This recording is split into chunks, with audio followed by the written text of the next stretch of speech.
I'm an alcoholic. My name is Jonathan. And thank you, Lynn, for asking me to speak. It is an honor to do anything that Alcoholics Anonymous asks of me. It's my job to share my experience, strength, and hope on what I was like, what happened, and what I'm like today. Sobriety date is February 25th, 2014. My home group is Keeping It Sober group in Aberdeen. And I have a sponsor who has a sponsor, and so on and so forth. So Lynn was saying I had some exciting things going on. We're expecting a new baby girl real soon. The due date is actually June 11th, so it was a little questionable whether I was going to be able to make it or not, but here I am, and God's got it worked out, and somebody's here tonight that's supposed to hear my message, so I'm grateful for that. So born right here in Moore County. I actually grew up right down the road here on Midland Road. I lived with my grandparents. My parents were divorced, I think just married a short period of time. They were divorced earlier than I can really remember. Growing up with my grandparents, I was, the only child. I did feel love in the family. I remember doing things together, like coming up here to the Spring Fest, and they had the little bike races and everything each year, so I remember doing that kind of stuff and going down to the lake and feeding the ducks. So a loving home. Don't know and don't remember much of what was going on with my dad and my mom at the time. I do remember playing up at a friend's house when I was about somewhere in the neighborhood of 8 or 9 years old, and I knew who my dad was because when he come pulling up in the driveway, I took off running. I don't really know why, but I took off running back down to my grandparents' house, and he chased me down and scooped me up, and I remember him carrying me, under his arm, and took me back to his truck, and off I went to live. My whole life just got picked up and relocated. I looked at it for a long time that he kidnapped me from my grandparents and the family that I knew. And it took working the steps and working with a sponsor and some other men to be able to see that he was my father and he was trying to do what was best for me. And he ended up, taking my mom to court and getting custody of me. And, so grateful for being able to be taught that, I carried that a lot of years. And, so getting picked up and just kind of like my whole life just changing positions was, it was a difficult change. I don't do well with change. I went from, really kind of having all the attention as a only child to sharing a household with a stepmom and a stepsister that was right there real close in age. So that relationship, I believe I did good in school and stuff up into that time. I started acting out and striving for attention, and so that relationship was, I don't know, it was strained from the beginning. It always felt like my dad never really took up for me. He would always side with my stepmom, and it seemed like I was always the one that got in trouble and got blamed for everything. My stepsister seemed to not have it like I did, so I thought. So my dad got custody of me, and I would go over to my mom's on every other weekend for visitation or whatnot. So growing up with two different households, my dad was pretty strict and wanted me to do well and taught me well. On the other hand, my mom's house was like a party house. A lot of drinking and stuff on the weekends, and some other illegal activities. And for whatever reason, I gravitated toward that. I seemed to, I knew that those things were illegal, but just something about them, I was attracted to. So I don't know at what age it was, but somewhere, I'm pretty sure it was in middle school, somewhere there about 8th grade, started snooping around and found some stuff and took it to school with me because I knew some people that, used it, smoked or whatever. And, so what I learned was I was able to sell that stuff to them and, make a little money. And that just kind of became habit. Every other weekend when I would go over there, I would take some, and, the quantities got more and more. But what I learned from it was it gave me the attention from others that I think I had been striving for. So made me popular, put some money in my pocket, and that seemed to be the path that I continued to go down. Started hanging out with the people that were drinking and getting high. The drinking and stuff like that. I mean, it started out, I don't know, probably high school, really. I don't necessarily remember my first time that I got drunk, but I do know that we started out young and we would do it over at friends' houses. You just kind of, tell one parent that you were staying at the others and vice versa, and just kind of do your own thing. And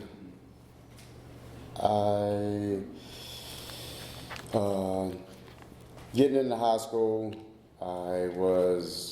my dad was a carpenter in construction, and my grandpa was, and the construction deal has just been something that was always natural for me. I enjoyed doing it. When I got into high school, I did all the carpentry classes and did really well with that. Was even able to go on a carpentry competition. I was actually just talking before the meeting that I wasn't able to graduate high school with my class because I went on that carpentry competition. We thought it would be a good idea to smoke in the hotel room, and got disqualified, and our parents had to come pick us up in Winston-Salem. And come to find out, several of us that were there placed in the competition, and probably had an opportunity to do something with that out of high school. And anyway, I think that was the first real time that drugs had caused a problem for me. And I had to go to summer school to get my diploma, and that was it was probably a little rather embarrassing, but anyway, at least I got it. And it's something that I don't think about all the time, but it does. Like my daughter's about to graduate high school on Saturday morning, and just the opportunity of missing that, walking across the stage, and it's just a consequence of my actions from not doing the right thing. So after high school, went right into getting a job doing construction. I worked with that contractor for probably 10 years, and he certainly enabled me. I did a lot of things that I probably should have been fired for, and he kept me around. And I don't know what all that really looks like or why he did it, but I got into a lot of trouble. I was a worker that I did good early on, but the more the drug use and the alcohol use progressed, I wasn't able to show up for work. I would have the work truck with all the tools in it. And, I never planned on laying out of work. It just, once I started, I couldn't stop. I didn't know what was going on and all that, the obsession and the phenomenon of craving. When I started, I can't stop. My whole adult life, ever since I started drinking and getting high, just caused me problems over the years, and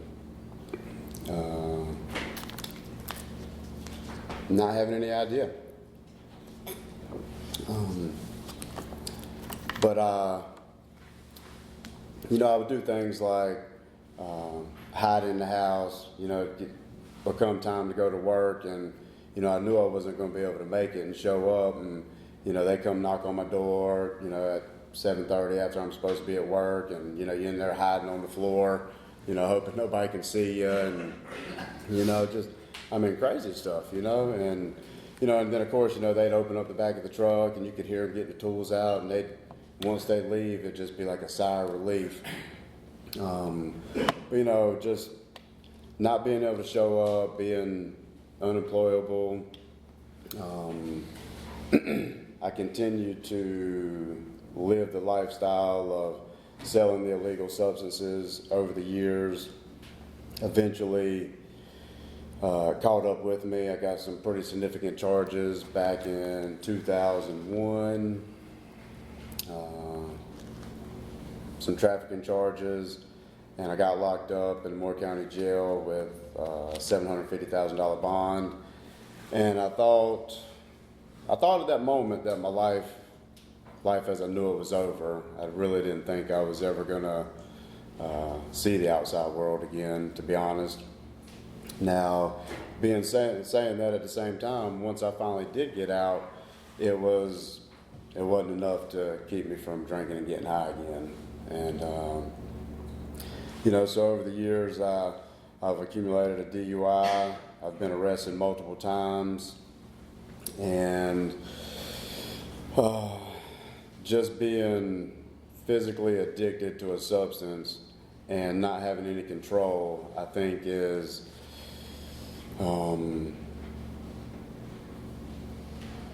it is being addicted to a substance like that and not having any idea that there's a solution is a big deal. All the times that I didn't want to get high, I didn't want to get drunk, I was just going to drink one, I was going to show up for work, I was going to show up for family occasions, and I would start and I couldn't stop. And same thing would happen with my dad on numerous occasions. I would promise him I was going to be somewhere, and I'm just going to do one. I'm just going to do one, just going to drink one, and have all intentions of showing up to help him. And same thing that my boss would do. 7 o'clock or 8 o'clock, whenever I was supposed to be there, 8:05, the phone would be ringing, and it used to always that shame, guilt, and remorse would just come over me. And I just couldn't, I just didn't have any idea how all that always happened to me. I had the best intentions of showing up, and I just couldn't. Now I know that, I was suffering from the phenomenon of craving, and when my mind tells me that I'm just going to do one, that's just not the truth. And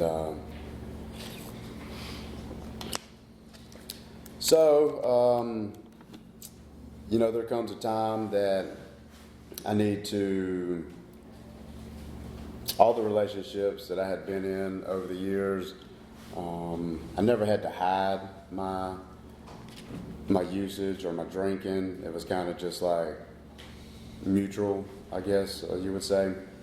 Now, there came a time where, the addiction and the physical withdrawals were bad enough to send me up here to the methadone clinic. I had heard about the methadone clinic and got turned on to it, and I spent a lot of time going up there, and I thought I was doing good for myself. I would get up in the morning, 5 o'clock, and be up there take a dose, be the first one on the job, and that stuff make you work pretty good too. And but then it was only a short period of time after getting introduced there that I would do that routine, but then in the evenings I would get a bag of cocaine. You know what I mean? And just going to do a little bit. And it just seemed like a vicious cycle. I'd get up in the morning, go take a dose, get off of work, go do that. And it came a time where I couldn't give the clinic a clean urine sample, and I want to say, so anyway, couldn't give a clean urine sample, didn't want to get kicked out. That lady up there, actually, my counselor at the methadone clinic, actually got me into my first treatment center, and that was up there at ARCA in Winston-Salem. Now, prior to signing up at ARCA, she had went over several different locations for treatments, and Samaritan Colony was one of them. There was a couple others, but when she came across Samaritan Colony, I was like, She told me it was in Rockingham, and I just didn't have any use of going to Rockingham, didn't know anything about it. And so we kept looking, and we ran across the treatment center for ARCA that was co-ed, she told me, and I thought that I probably could handle going to a co-ed treatment center. And so I did, and so prior to that, Shannon and I had been together for a decent amount of time. Now, prior to me going to the ARCA, she had left. She had moved out. Believe it or not, I had done enough damage that she went on her own way. She took Kayla, and I was at the house by myself, and really that kind of was, when she left, I thought it was what I needed to help me straighten up a little bit. And really it allowed me to just do what I did, I guess you would say, in peace, or without any consequences from her. Now, I also said that most of all my relationships were mutual, and they were in most aspects, but she had a problem with me doing the cocaine. And that was that and the opiates and the drinking were my two biggest problems. The opiates and the drug use definitely, I believe, brought me to Alcoholics Anonymous faster, which I'm grateful for. Now, I do know at the same time that over the years, my drinking was never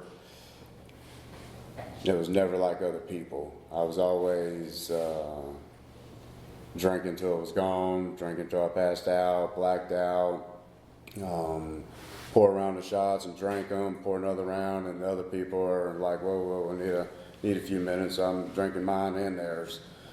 Just totally drinking alcoholically from the beginning, really. So,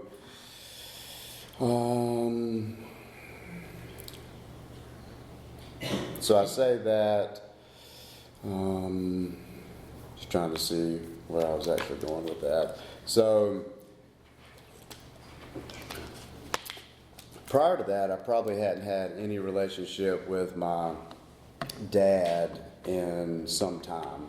The relationship with my mom has always been strained, but my dad, alcohol and drug use had just totally isolated us from, all families and friends of any kind, really. But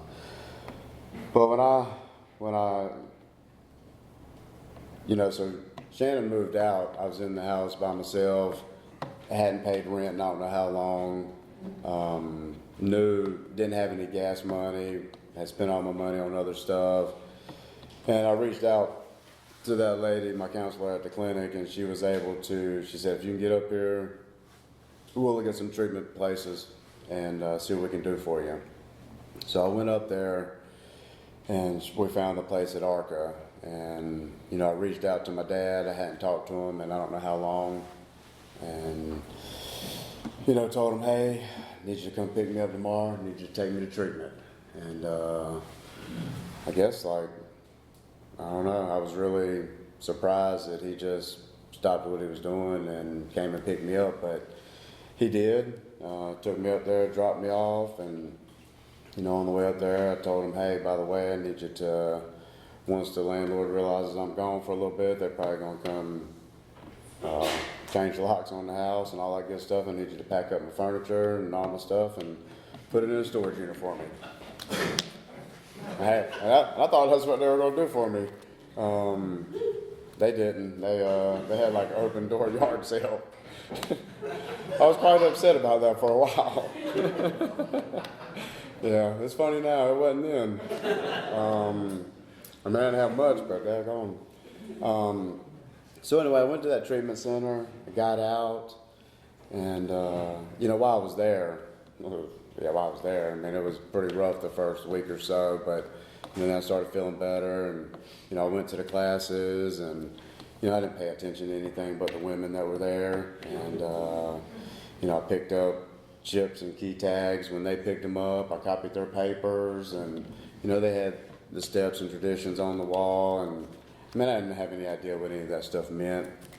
They talked briefly about going to a recovery house or maybe Oxford House or something like that. And I was like, no. I'm not sure where I'm going to go, but I'll figure it out. I'm not going to do that.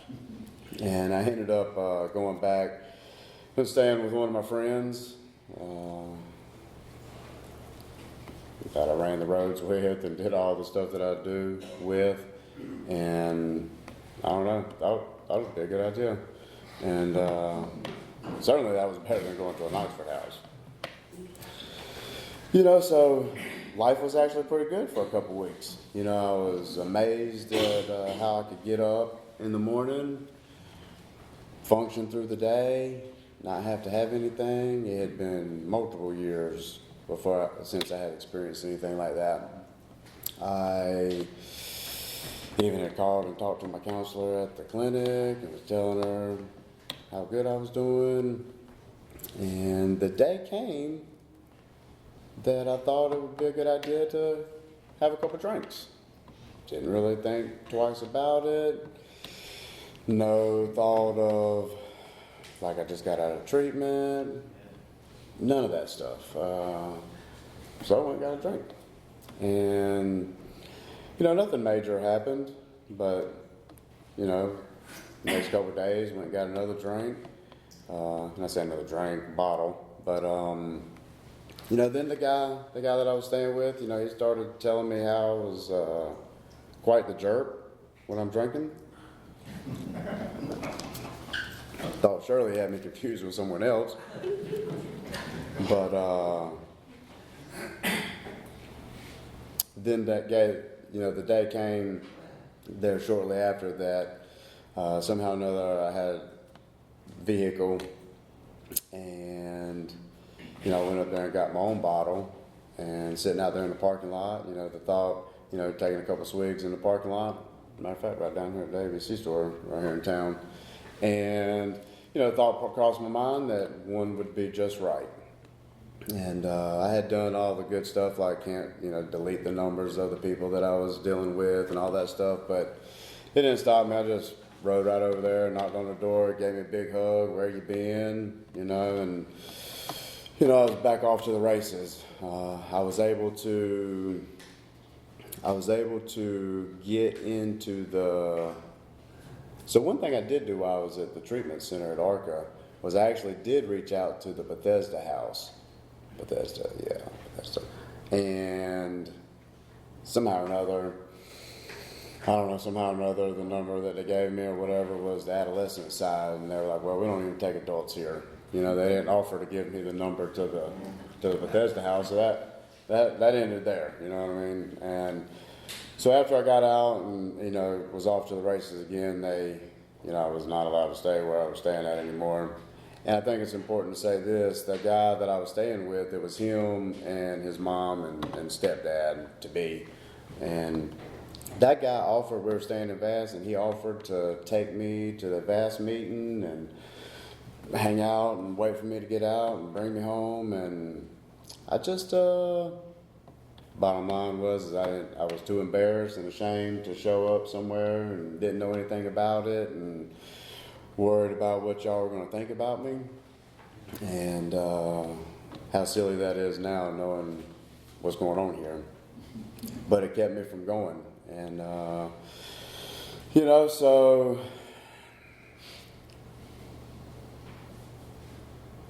I reached back out to the Bethesda house and was able to get a room there, or a bed there, and I'd already had started drinking and getting high again.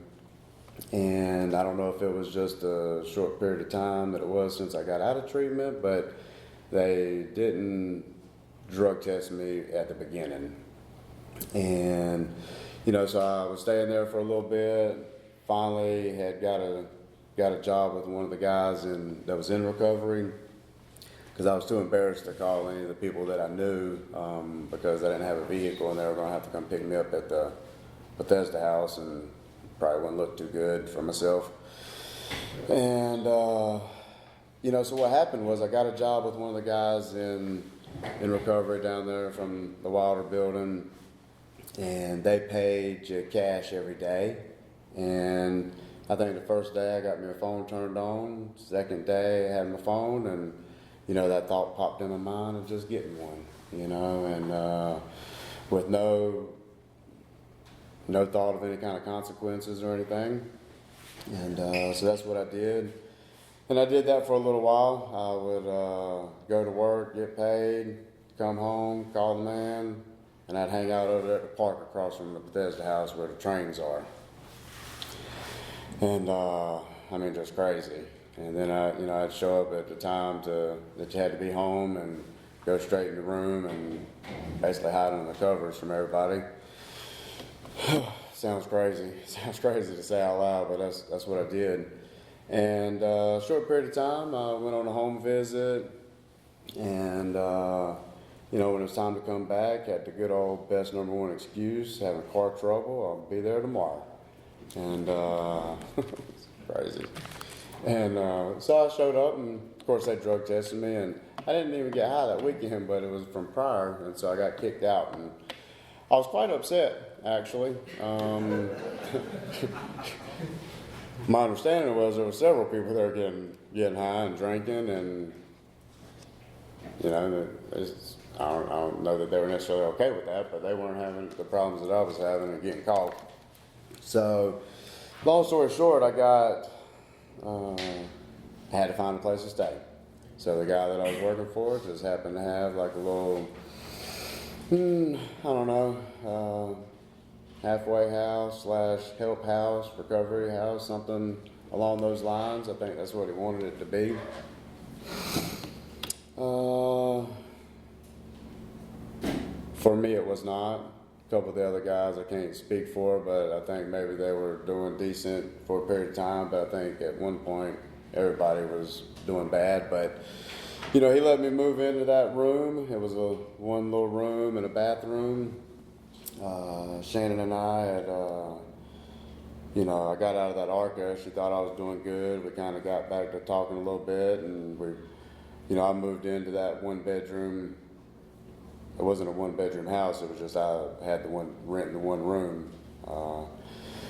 Moved her right in, and Kayla right afterwards. And I'm pretty sure that, I'm not even sure how long we stayed there, a decent little bit, and I'm pretty sure that we never paid rent, period, staying there. And, just couldn't. Every dime that came into our hands was spent on what we had to get to function and make it through another day. And, at that point, pretty sure we were using in a manner IV, which I had never done before, and things really things really got bad quick. There was a point of just life 100% revolved around drinking and getting high, without question. The only way we were even able to function and get out of bed and even go to work was if I had something. And when you didn't have something, just laying around miserable, dope sick, and whoever's in here that knows what that's like, you don't want to feel like that. That's like just straight up misery. And I knew during that period of time that staying at the Bethesda house, they required you to go to the meetings down there in Aberdeen, or just anywhere. I don't know if it was necessarily there, but that's where the band went. So I was able to go down there, and I actually met some people and seen some people that I knew that had done what I did, and kind of caught my attention that they seemed to be doing good, and I still didn't know anything about recovery. But when we were back out there running hard and things were getting bad and worse and worse, there was no taking showers, there was no washing clothes, there was no buying groceries, there was none of that stuff, no kind of hygiene. We stayed locked in the bathroom most of the time. And eventually just totally become unemployable, and if I was able to make it, they didn't want me there anyway. I knew the short period of time that I had gone to the meetings down there that something was going on down there. And I had the sense of, if I could just get back down there, I think things would be okay. And it seemed difficult, myself and Shannon and then Kayla. It just couldn't figure out how all that was going to take place, and everybody get the help that they needed, and Kayla be taken care of. So it was always kind of in the back of my head that, I figured we were going to get kicked out eventually, but when that day came, I'd go to treatment. And, the guy we were renting from, the guy we were staying at his house, supposed to be paying rent, he eventually came to the house, and this was like in the dead of winter time. He put a lockbox on the thermostat. He didn't kick us out or say anything about leaving, but he said, if you ain't gonna pay rent, you ain't gonna be comfortable in here. Crazy. It's a true story. And I'm pretty sure he put it down there on 60 degrees and put the lockbox on there, and it was cold. It wasn't cold like it was outside, but it was still cold in there. Cold. Had a little small electric heater that we all just hung out around in that one little bedroom. And, but like, really a total miserable existence is what it came to. Every waking moment revolved around trying to get the next one. So, what did happen? I want to say some more time went by, not paying, and I'm not sure all the deal exactly what happened, but he eventually turned the power off. And we packed up and went and stayed with some people we knew that were nice enough to take us in. And that was very short-lived. It didn't take long before I showed up high and got to go from here. So we didn't really know where we were going, rode back by that place, and the power was back on. So we were on back in. And he showed up within a short period of time, less than a week, and he was like, "Hey, I can't believe y'all are back." we'll give you till Friday, and we're calling the sheriff. I didn't really want nothing to do with the sheriff. So, I mean, we packed our stuff up. We weren't really sure what we were going to do, but somehow or another, I don't know if I worked, she worked, I don't know how we did it, but we came up with enough money to actually rent a little storage place, and the deal was like, you know, we got high that last night, and actually this is actually what happened. He turned that power off, and we didn't have nowhere to go, but we stayed in that house with no power, fighting for the candlelight to get the next fix. You know what I mean? And again, miserable existence. So,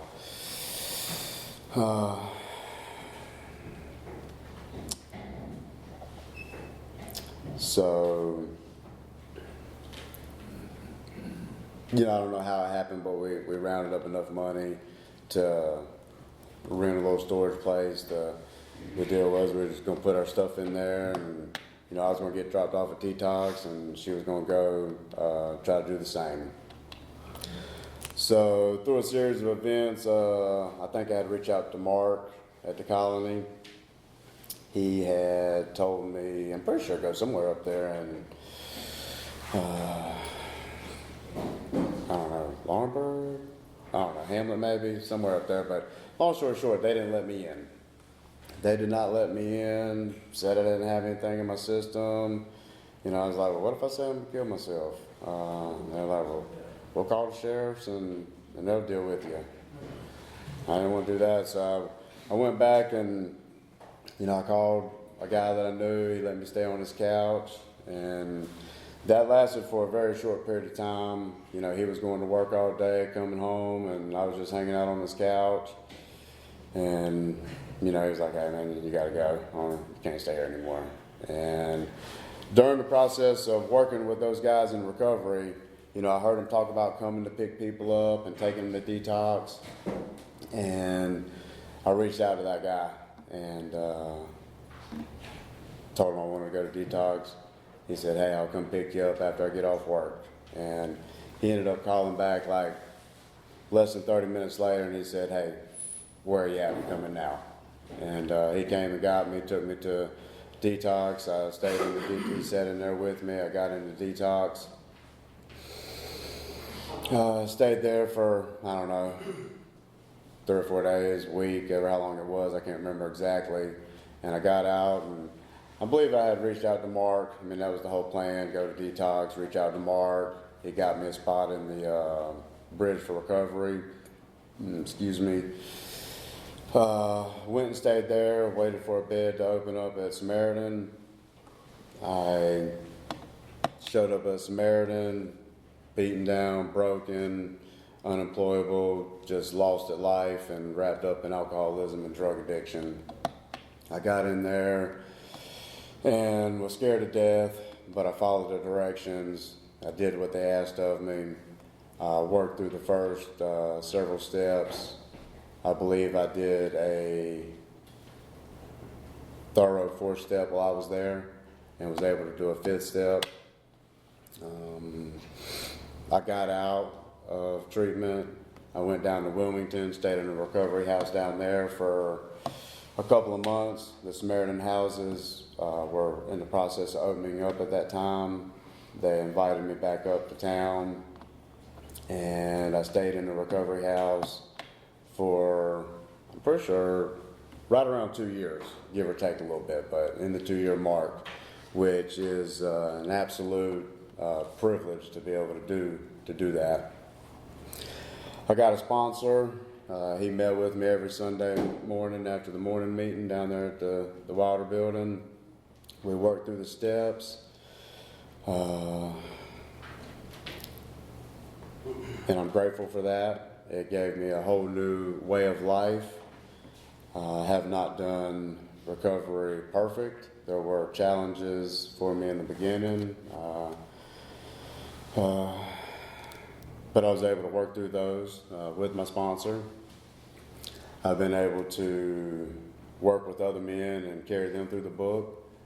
I think that's really where it's at, is being able to give my time back and sit down and go through the book with them, just like my sponsor did with me.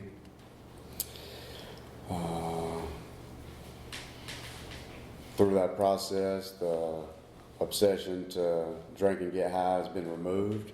That is an absolute miracle and blessing for sure. I'll be forever grateful for that.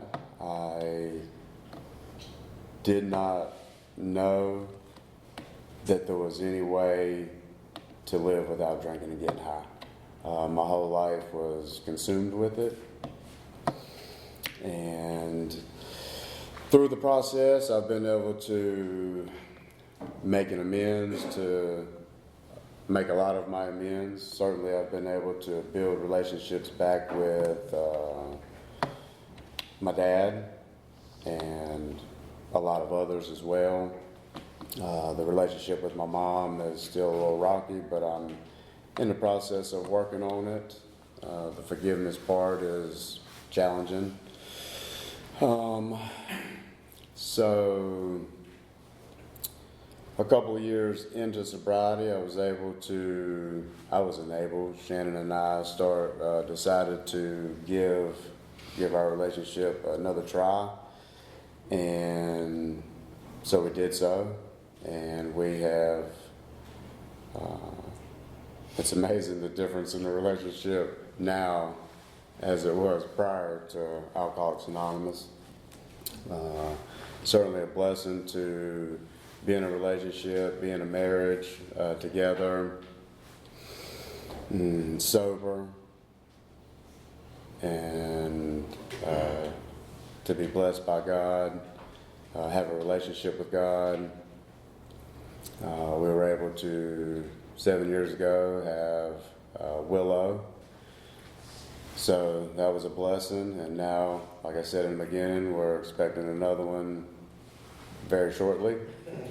And I am grateful for that. I'm grateful for the 3 girls I have. I believe it was 2 years ago, we were able to finalize the adoption for Kayla. And all these things are just total blessings due to Alcoholics Anonymous and in recovery. I have a job that I've been at for not my whole sobriety, but for the past 10 years. So I'm employable today.